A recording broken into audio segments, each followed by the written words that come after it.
নমস্কাৰ ৰাইজ, এয়া প্ৰায় ৰাতিপুৱা 6:30 মান বজাৰ কথা। মই ঘৰলৈ যাবলৈ ওলাইছোঁ। প্ৰথমবাৰৰ কাৰণে এনেকৈ ৰাতিপুৱাই পুৱাই বাছত উঠি অকলে ঘৰলৈ যাব সাহসো কৰিছোঁ। বহুত বেছি মন গৈ আছিল ঘৰত যাব, সেইকাৰণে ভাবিলোঁ যে যাই চাওঁচোন কেনেনো লাগে বুলি। আহিয়ে চিটি বাছ পাই গ'ল আৰু প্ৰায় আধা ঘণ্টামান আগতে মই জালুকবাৰী পালোহি। গতিকে তামোল পাণৰ দোকান দিয়া বাইদেউ এজনীৰ লগতে কথা পাতি মই আধা ঘণ্টা সময়খিনি কটালোঁ।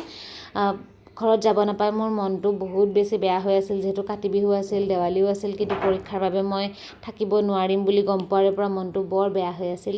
আৰু অৱশেষত মই 2 দিন ক্ষতি কৰি হ'লেও ঘৰলৈ বুলি আহিলোঁ।